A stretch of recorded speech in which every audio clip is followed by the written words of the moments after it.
So let's talk about trailer music. What's the deal with it? Should it be something you should pursue as you get started in the TV film world? Very common question I get from many of my students. A few of my syndicate members have been asking me about that lately, so I figured why not address it here on my YouTube channel. So first thing I'll say about trailer music is that it is very highly specialized and it is very highly competitive.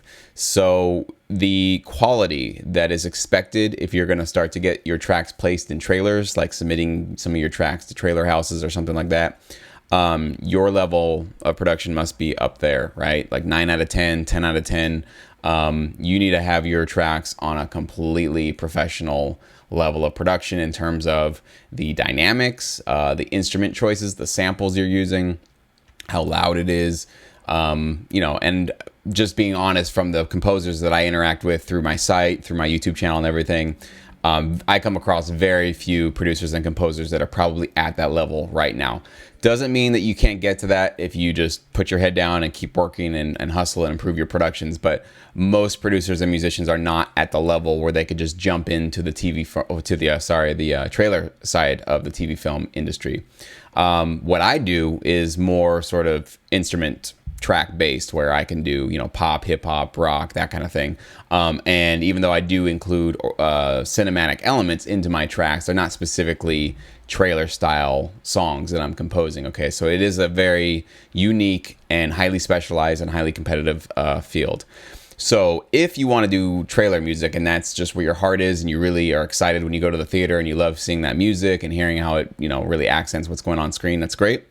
I would say get started. The first thing you should do is just get started and watch a whole bunch of trailers, especially current ones, right? You don't even want to go to something that's maybe 2 years old or 3 years old. The style of music that's being used in trailers is constantly evolving, so you need to be keeping up with the times as far as what is being used right now, and start to mimic it. Really just, try to grab some of those tracks from a YouTube channel or a preview that you can find online. Just grab the audio if you can, or if not, just keep it up in a separate window while you're composing and go back and reference that trailer. And you got to make sure that your tracks sound as hot and as amazing as this major blockbuster trailer that you found online. There will be no exceptions to quality in that side of the business. The few guys that I know that do that is all they do. They don't really do this instrument stuff that we do here in this TV film world. They don't do TV shows or commercials or promos or anything like that. They are strictly trailer composers. Now, there are a few different ways that you can get started, or how I should say your deals could be structured when you get into the trailer world. One is they could be asking for 10 or 12 songs that are just sort of like structured as trailer tracks, and then they can sort of pitch that to somebody putting together something and customize that as they need it. So they can basically just use 10 seconds out of your intro, another 10 seconds out of the middle, and then maybe just use the ending buildup that you have to fit basically a trailer that they're going to be putting together. But also what's just as common and probably more common is a custom request. So, and that's when we're talking about big budgets, lots of money. And that's why, like I said, it's a very competitive, highly specialized part of the industry. And how big are the budgets? I mean, it depends on how big the film is. It depends on how much money they've allocated for the music. It can be 10,000, 20,000, 30, 40, 50, 100,000. I mean, it can be ridiculous money to pay you basically to do a custom score for their trailer, their film, or whatever they're doing.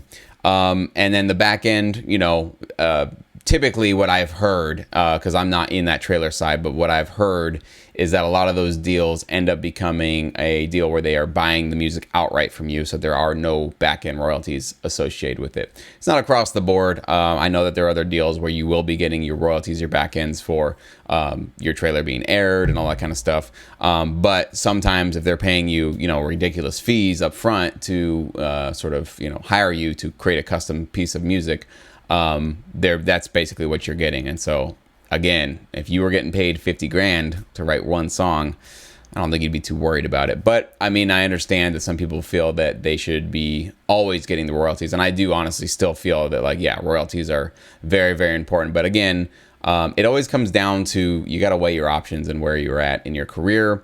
And if you are saying no to something that is not allowing you to have any back-end royalties, because you just feel that you should always be getting back-end royalties, you're more than welcome to say no to anything you want. However, you're leaving 50 grand on the table, and then possibly more work down the future, right? You got to always be thinking about, if you've gotten in with somebody, anybody in this industry, and they're paying you and giving you opportunities, why wouldn't you do everything you could possibly want to just blow them away and want to, keep delivering high, awesome quality for, music for them, so that they can keep hiring you, and just skip all the competition and basically put your tracks directly in their programs or whatever they're working on. So yeah, that's just in a nutshell my thoughts on trailer music. Again, if you want to get started in it, you got to start really beefing up your production quality. That's just the first thing that you're going to have to do before any production house or trailer house or anybody who even deals with that side of the industry would even take you seriously at all. And it's like I said, it's very, very competitive. So if you want to do that and you want to get into that side of the business, I really think that should be your one thing that you really get good at, and probably not do the TV stuff that I'm talking to you guys about, as far as like TV shows and all that kind of stuff. If that's where your heart is at, I think it's that it'll require that much attention and focus from you to get good at that it probably won't be good for you to sort of spread yourself too thin. So you should probably zero in on that and focus on it 100% if you want to go forward with it.